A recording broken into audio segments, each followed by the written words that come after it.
I am not an expert on the subject of technology. I have spent a lot of time with children over the last years. Children are my thing. It's what God put within me to serve Him and to give back into the world from what He has given me. Technology, not so much. I just want to show you my technology. This is my phone. It opens up so that I can text, remember these from years ago. But I have an iPod. And my iPod, when I have Wi-Fi, like I have now, does everything, I believe, that a smartphone does. It's just that I don't have to pay for the iPhone, and I don't have to pay for the data. So that's something that now you know about me, that I'm kind of skeptical about new stuff and technology. And I see my daughter just came in. She's the one that told me about the iPod. She's the one that got me started. And it was like, yes, I got around paying Verizon all that money for data. Cha-chink, I won. So there you go. So we see technology all around, and we see how it impacts us. And first of all, I do want to reiterate what Tom said, what Rebecca said before me. God created us in His image. He is a creator God. He made us to create. And so it is a good thing, this technology. But everything in this world where there is sin can be turned to be used in a way that is not edifying to our relationship with God. And therefore, what we need to do is to be aware and to balance our use of these tools. These are tools. And in using these tools change us. And we can be in control of that when we understand how these tools might change us, are changing us, and decide where we go next in how we use them for ourselves, how we use them in our family, and how we allow our children to learn about them, because certainly they're going to use technology. You're not going to keep that away from this generation of children. But how is that going to happen, and how are you going to watch over it? That is what to think about and to balance in your life. I just want to start with this quote by Craig Detweiler from iGod. There is no, you have in front of you, I should say, you have in front of you a bit of a guide for some of the things I'm going to talk about. And also later I will show you that I have put on the last 2 pages a lot of the guidelines for setting up a family plan in your own home. So let me just say some of what I'm going to say you can follow along, and some of it won't be there at all. But this is there. Okay, there is no comparable antecedent to the change that is happening as we consider this technology age. The current generation is among the first to grow up with an expectation of continuous connection, always on and always on them. We never consciously decided that this was the code we would live by. I wanted to give you an example of that. Carrie doesn't know I'm going to use this example, but it has to do with her son, Charlie. On Charlie's birthday, he received a luggage carrier from his Aunt Erin. It's an old thing, just metal that you pull behind you with wheels.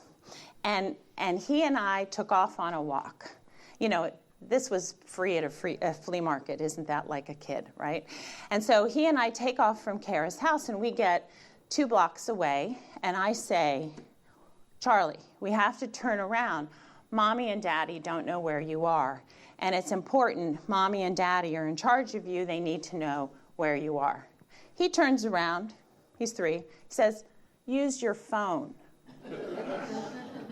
He had every expectation that I was connected, even though we were a couple blocks away from home.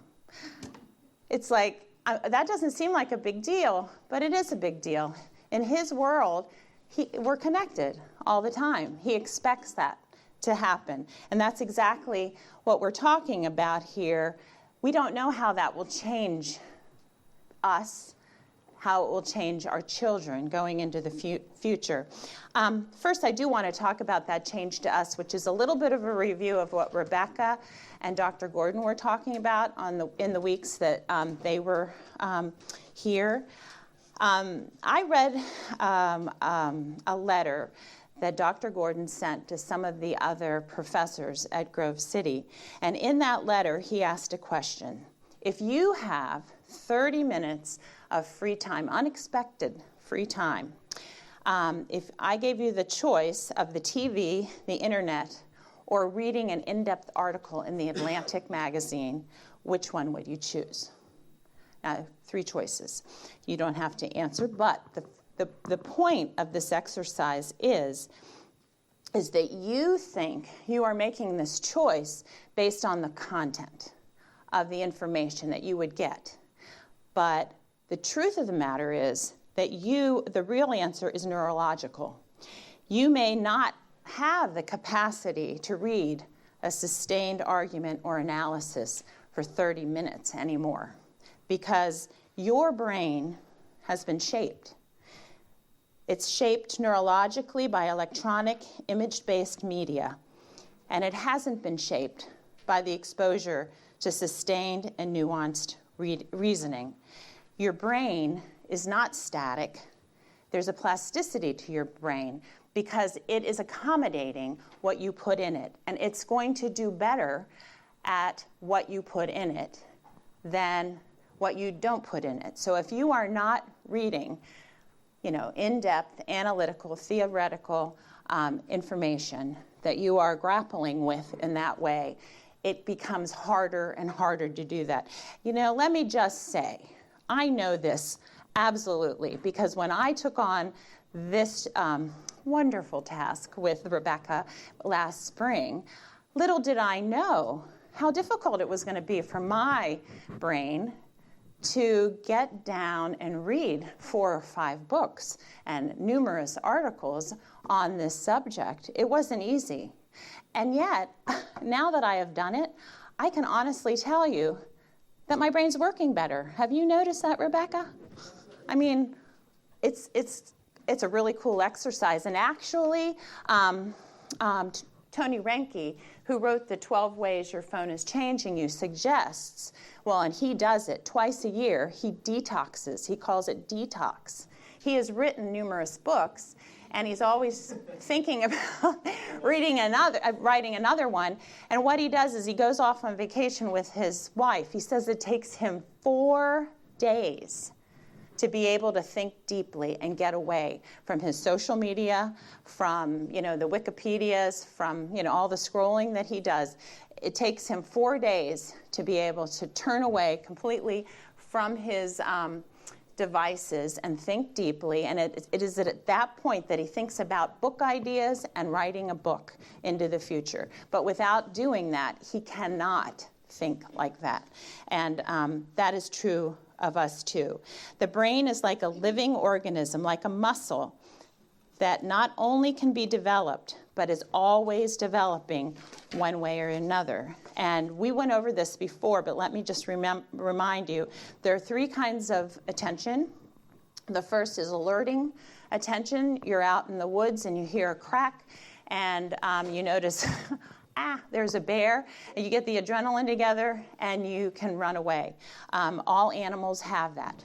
The next kind of attention is a orienting attention, so that you know where you are in space. Again, that's something that all animals have.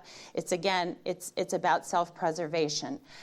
The third kind of attention is distinctly human. It's executive attention. It's the capacity to tune out the other 2 in order to focus your attention on complex, hypothetical, and theoretical matters. And any time that you give attention to one of those kinds of attention, then you're building that up, you're strengthening that kind of attention, and the other kind of attention is not getting strengthened. It's actually weakening. There's a study that I found very interesting from the University of Texas by Adrian Ward. It's called Your Smartphone Reduces Your Brain Power, Even If It's Just Sitting There. And he had 500 undergraduates in his class, in this study, and they had 2 sets of typical memory psychological tests to take. And for half of them, they had their smartphone near them on off. And for half of them, it was off but in the hall. Which students do you suppose did better on the test? I asked my hairdresser this, and he said the one with it in the purse. No. It's the ones that had the smartphone in the hall. You see, your smartphones are actually talking to you and calling to you, even when they're off, when they're close to you. And that gets in the way of your ability to concentrate. And when they beep and alert you, which is all part of this alarming, alerting information that comes to you. Let's say you're actually reading an Atlantic article and you're really analyzing it and you're taking your time, and then you hear bing, and your brain goes to, oh, what's that? I can't leave it. I better go see it. Do you know, tests show it takes you a full 20 minutes to get back to the level of deep thinking that you were in before you were distracted away from what you were doing in the first place. And the scary part about this study in Austin, Texas, is that the students that were affected, they're not even aware that they have been affected by their smartphone. They, when asked, do you think you did better or worse, they don't think it matters. And it does matter. It matters. So I just want to point out another piece is that I was reading Marianne Wolf, and she was from Tufts University, and she just points out that reading is a very high-level neurological exercise. It takes the communication between 3 different lobes of the brain to learn how to read. And reading takes time to learn because your brain is not naturally equipped to read. And therefore, she made the point, this is not me, she said, we may observe that those who read frequently and deeply appear to be smarter than other people. And she says, it is true. How about that? That wasn't me. I'm just reading what's on the paper. Their brains have developed neural pathways that other brains have not. And remember what Dr. Gordon said. He said, we are people of the book. We need to be able to read deeply to understand God's revelations to us in Scripture. We need to be taking the time in our quiet time with God in order to understand what he has to say to us. And this is the same with social development. Our social development is going to be stymied and immature if we don't have this kind of executive function, because we have to be able to put ourselves into the position of somebody else. We have to be able to think about how this would feel to somebody else. And if you don't have those higher thinking thoughts, whatever, I lost my word, then you're not going to be able to do that. And of course, then it also relates to spiritual development. This deep thinking is necessary for all of these things, for reading, for social development, for your spiritual development. And when you consider the technology that's all around us, you look at TV news on the TV, internet surfing, our digital newspaper, and boy, can I talk to you about digital. Do I have opinions about digital newspapers? And we can speak to this now. Our dear Post-Gazette has gone down to 3 days a week by print. And the studies all show that people who read a printed version of the paper, they actually learn something from what they read in the paper, and they can remember it in the future, where when you're scrolling in your phone and just reading the headlines, you're not really, you're spending about a moment reading the headlines and you're on to the next thing. The other thing about the paper is when you have it in front of you, you go to all of these adjacent articles that you never intended on reading, and you become a more full learner, more well-rounded, and that is not happening with digital. So the point being, though, that we can see in our technology that everything's kind of on the surface. It doesn't encourage us to think deeply. And so we have to be careful about how much we use the TVs, iPhones, internet. It's all affecting our ability to give extended attention, and we are much more distracted. Now, how about our relationship with God? And I know myself, when I think of my quiet time, you know, a bell goes off, I see I have a text message. It's funny, though, in our house, we no longer have a house phone, so we don't have all of these calls coming that were distracting us. Crazy amount of distraction with all of these Roku calls or whatever they are. Robo, I don't know. I don't even, robots, okay. They're gone. And it's much more quiet in our house than it used to be. And that is a really good thing. But I noticed the little distractions. And when I had little kids, it was impossible, by the way. Had nothing to do with technology. Your head is just having to go all over the place because you have all these schedules that you're keeping track of. But the point is, if there's anything that we can do to calm our environment, it behooves us to do that. And some of these areas we can take control of. As I'm getting started in this, in August, Pastor Nate gave a sermon. It was on Galatians. The point of it had nothing to do with technology, but he said, quote, "When you are not focused, who knows what will happen spiritually?" He said that your focus determines your destiny. And I think I put the points on that little paper that you've got.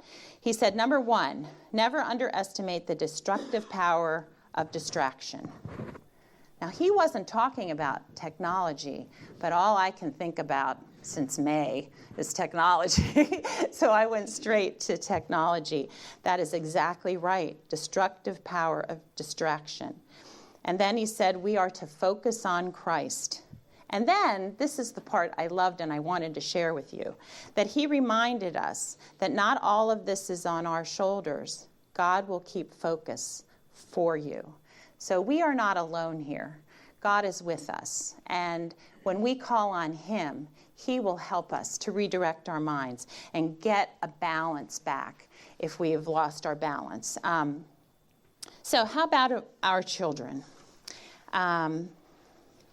There is no issue or problem that surprises God.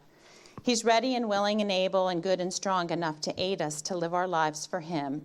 And this includes how we teach and model in this area of technology for children. In this world, we're surrounded by the wonderful, amazing technology that distracts us.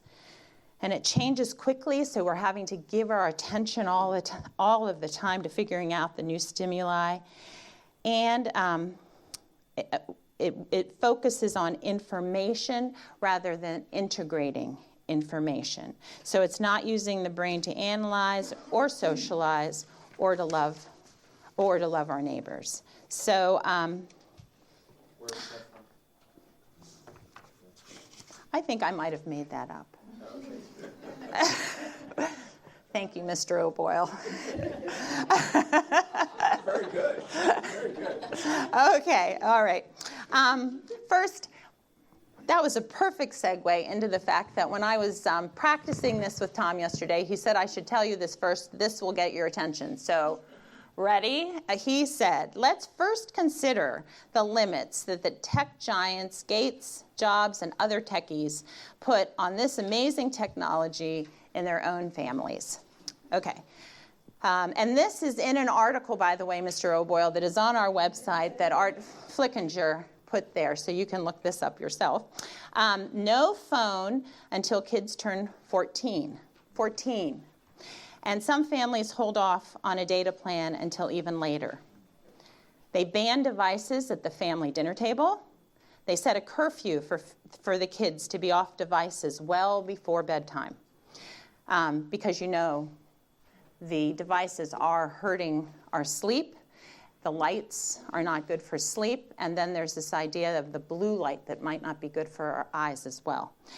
Setting strict limits on screen time during the school week or even banning screens entirely for the younger children, carefully considering what social media services to allow your child to use, and then banning devices completely in a child's bedroom. So the question is, what do these techies know about this technology that they developed and the developing child that so many of us are not paying attention to? So now this is a quote from Life blog. This is on your paper from Chris Rowan. What is the impact of technology on the developing child? Children's developing sensory, motor, and attachment systems have biologically not evolved to accommodate the sedentary yet frenzied and chaotic nature of today's technology. The impact of rapidly advancing technology on the developing child has seen an increase of physical, psychological, and behavior disorders that the health and education systems are just beginning to detect and much less understand. Child obesity and diabetes are now national epidemics in both Canada and the US, causally related to technology overdose.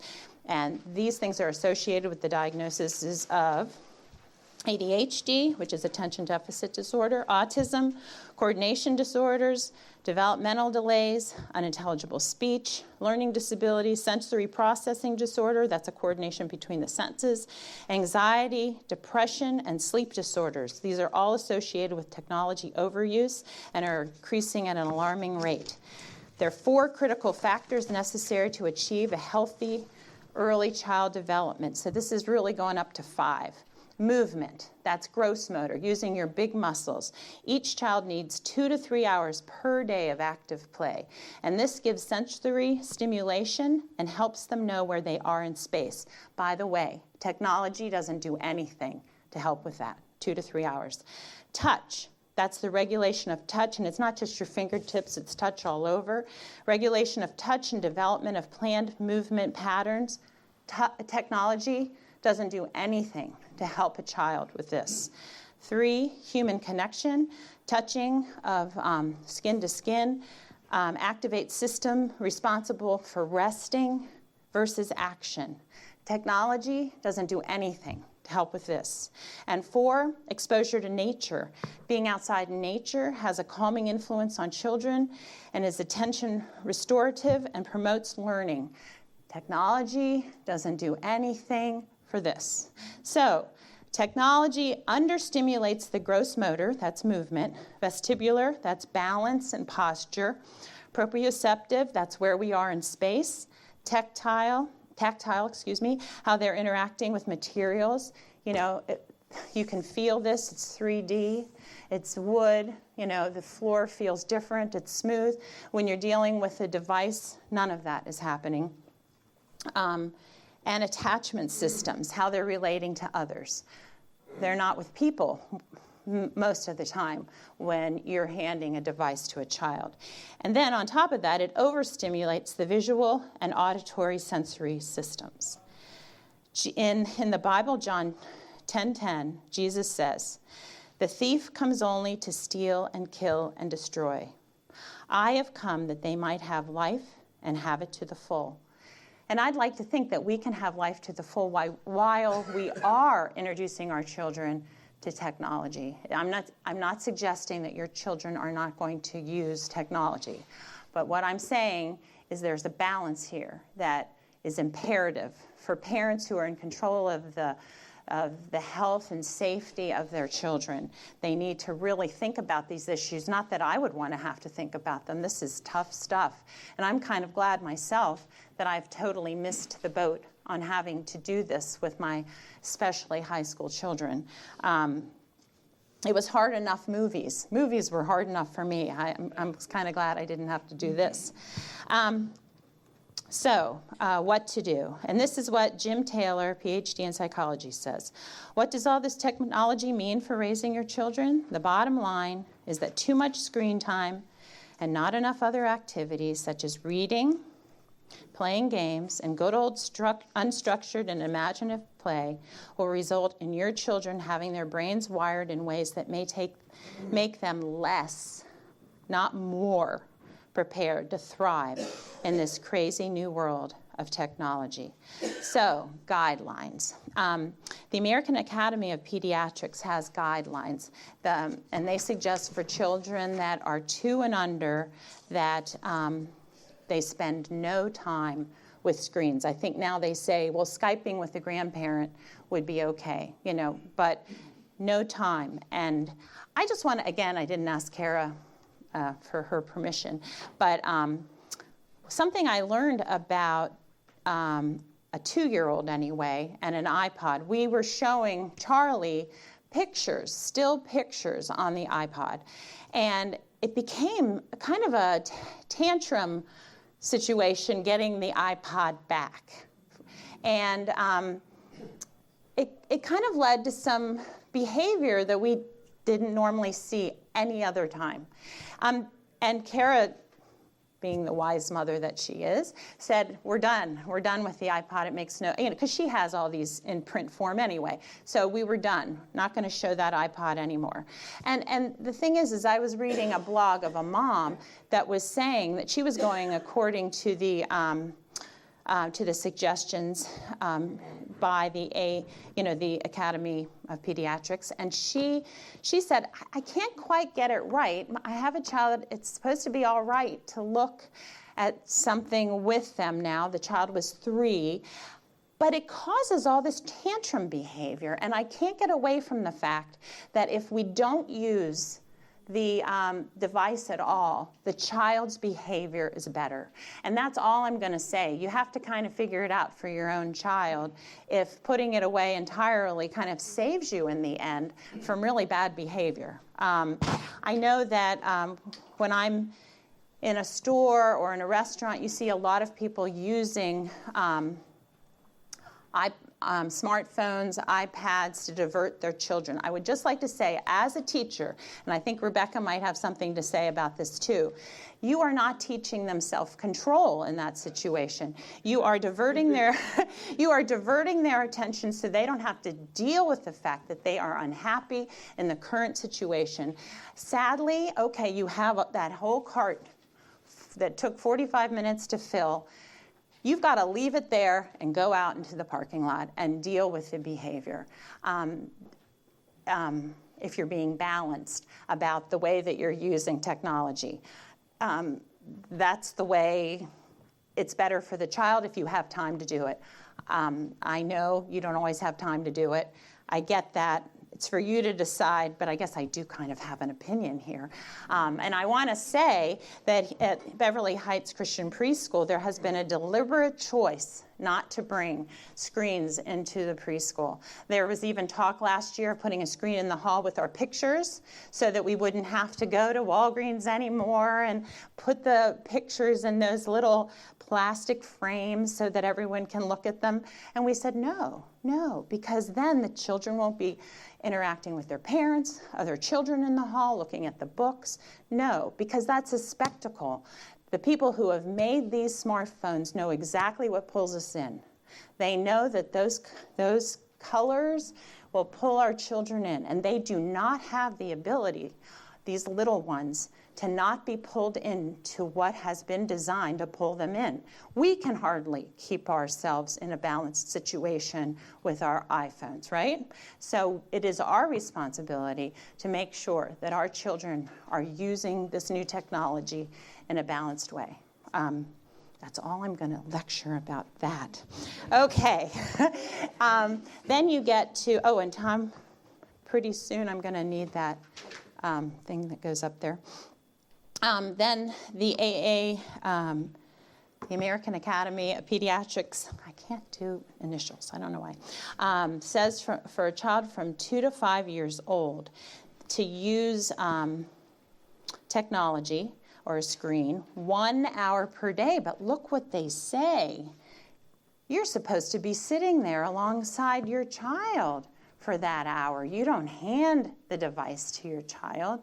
You're sitting there. Maybe you're watching Paw Patrol with them or Mr. Rogers, but you're not leaving them in front of the screen because the screen, again, it pulls them in, but it doesn't take care of all of the other learning that needs to be done. If you're sitting next to them, giving them language, talking about it, then it is a building up experience. That's not to say that once in a while that doesn't happen. Okay, so what I wanted to show you here, now in your notes, you will see the guidelines page. And I wasn't going to go through every single one of these, aren't you glad? Because not all of us are coming up with a family media use plan. But I really like what they have, the American Academy of Pediatrics here, what they have online. And the address is right here, www.healthychildren.org media use plan. And you can come here. Then if you scroll, maybe I could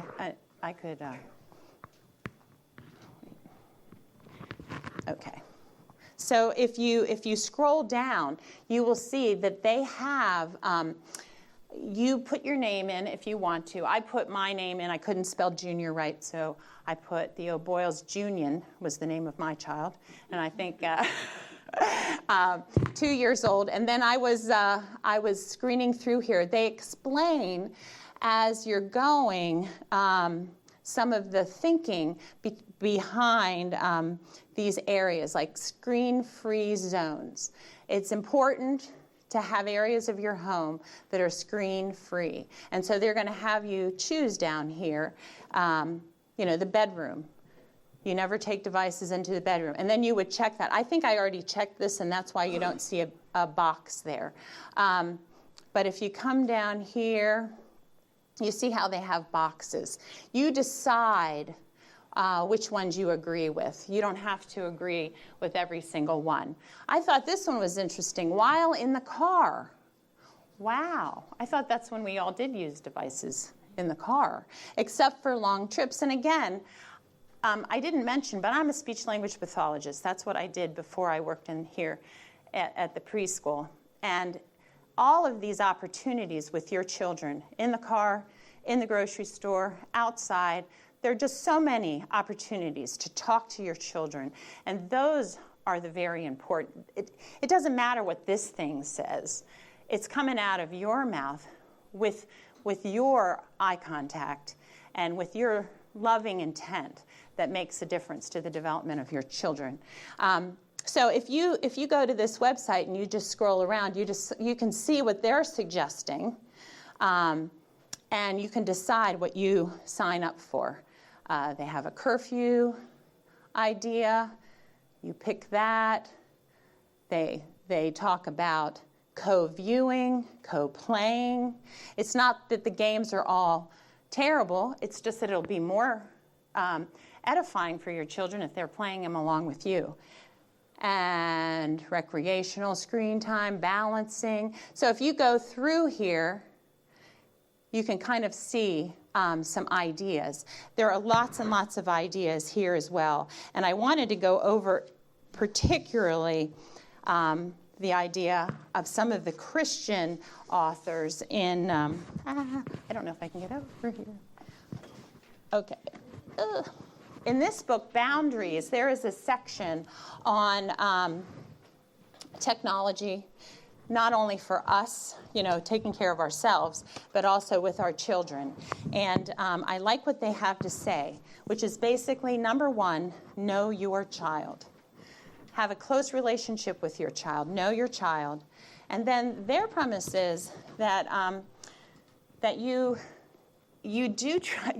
the responsibility that your child gets is, and then when they are successful, treating the technology the way that you have set up, they earn freedom.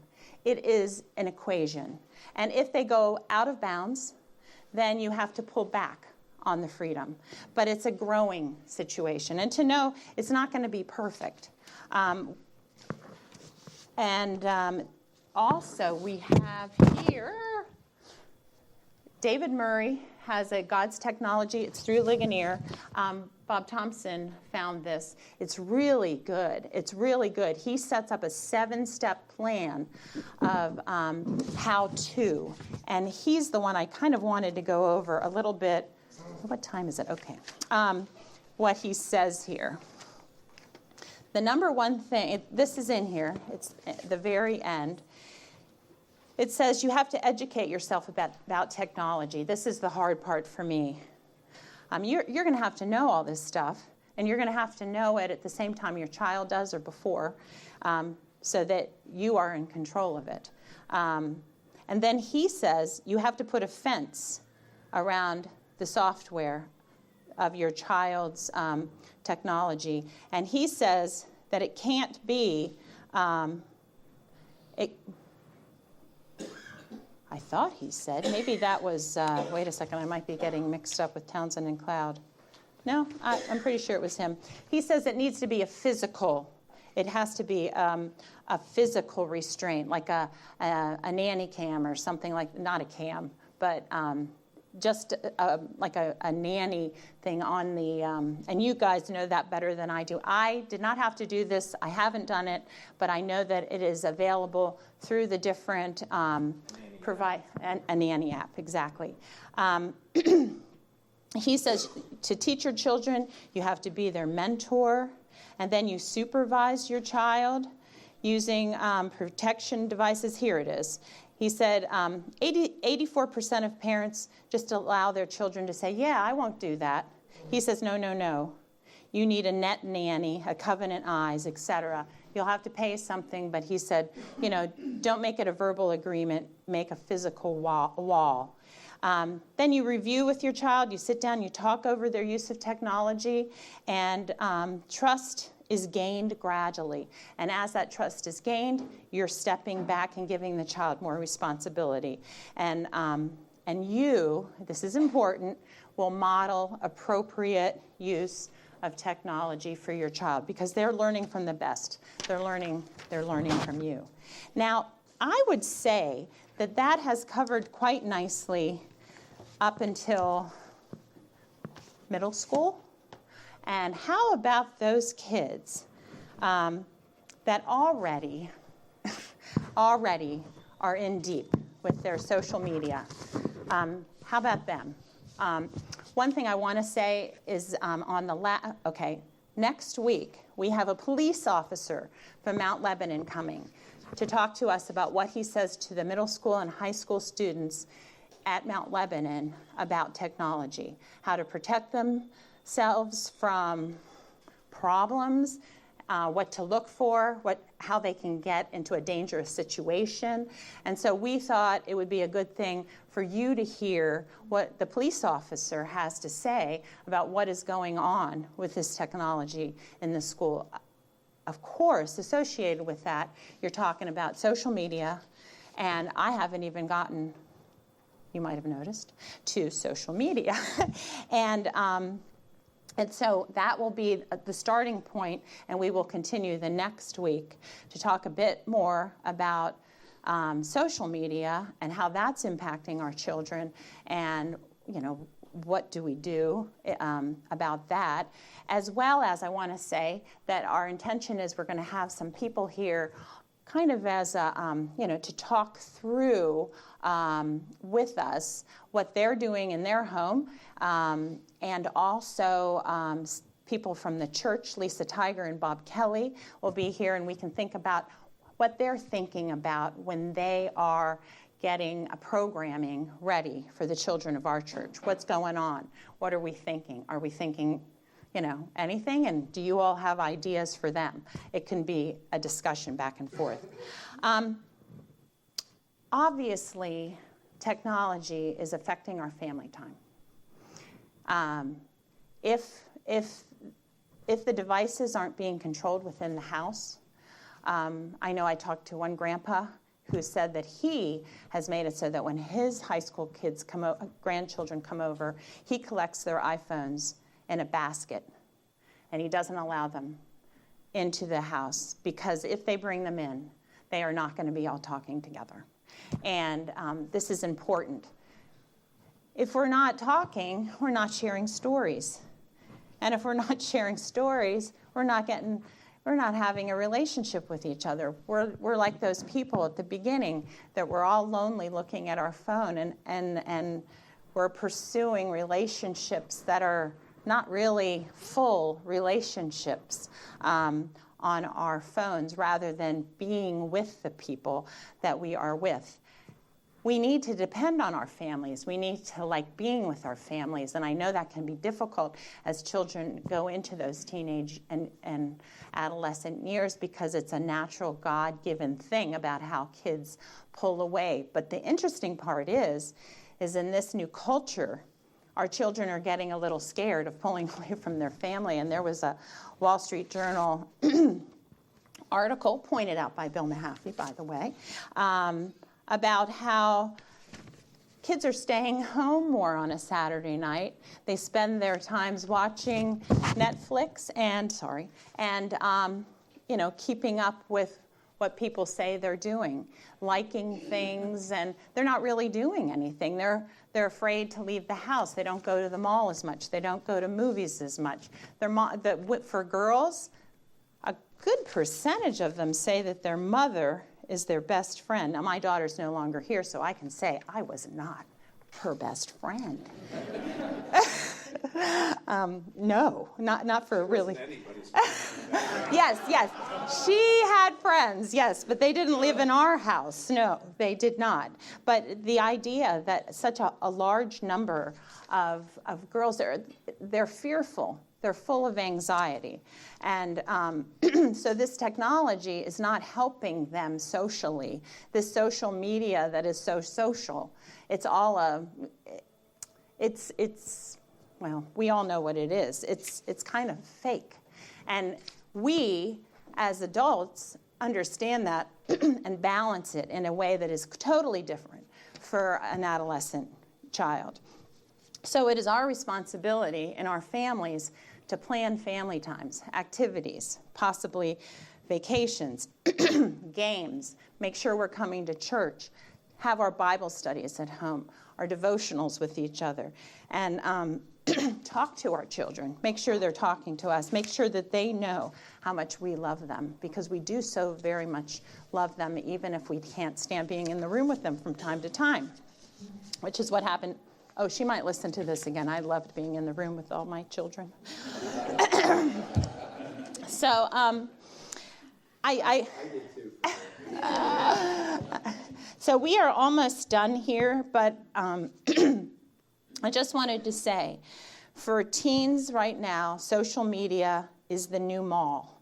That was a quote from one of these books that's it's all analyzed now, so I couldn't tell you where it came from. But it's this new mall, and to just take away a phone from a child in this day and age might not be the answer, unbelievably. You might be really separating them from their social group just to grab their phone away from them. At least that's what the secular articles say. Be careful. I would push back on that. Okay, well, that's what the secular... I was like... Yeah, anecdotally, every time I talk to a student who says, oh, my mom took my phone away, there's a sense of relief. Because that social media is not just a full-time job. And you talk about anxiety. Mm-hmm. You know, these things that it's stupid, like, oh, I've got streaks going of hundreds plus days on Snapchat. To a kid, that's social equity. That's currency in middle school and high school. So, yeah, to take their phone away, that's going to damage some of their social reputation, so to speak. But at the same time, there's a sense of relief because now I get to blame my mom and my dad, and it's not me. And it's like a sigh of relief. I love that. Yes. I think you probably have to go kid by kid on that one, because I work with a lot of kids who that is their only means of connecting with people, whether it's on the phone or on these servers where they chat with each other, and it is a form of connection, is a form of community that they have. So I think that could go either way. You can't, like you're saying, you can't just rip it away every time with every kid. You kind of have to do that work of where is this kid connecting? If they're connecting at all, you can't just rip that away. Well, and that speaks to the number one. You have to know your children. You have to know your children, and in knowing them and having a relationship with them knowing how much you care about them and love them, then there's going to be more of an understanding. If you just stay in the room, you just stay with them, You just continue to work at that relationship. And that's really, I heard a bell. See, now so what Andy is talking about too is this fear of missing out, this FOMO, and that is real. Anxiety comes from that. There's this desire to stay continually connected with others, to know what's going on. So it's a big subject. The thing is for the older kids, the cat's out of the bag. That's why, for me, I kind of feel like catching your children as they're entering into social media is the best time to teach them, to come alongside. It likens to me, and you're right, okay. When I was a kid, TV was a new thing because I was born in the dark ages, and my parents did not consider that there should be a limit on TV. And I have a brother that spent too much time, and watching a TV set a lot isn't good either. And but now we're tuning in to the fact that we need to be balanced, that we need to think about these things, and then we need to decide how we are going to set up this media use in our own families, and, by the way, for ourselves. So, thank you. Oh. Just a comment. Going back to T. David Gordon, it does something for us, but it does something to us. And for the forest, right, with children, you need to teach responsibility along with that. Our kids always had to turn their phones in at night to our bedroom, and it was their responsibility, and if they forgot too many times, they suffered the consequence, or they had the responsibility of turning it in at night, and if they didn't, then they lost their phone. We make it, and it makes us. Yeah. That was his phrase. Okay, well, thank you so much for your attention.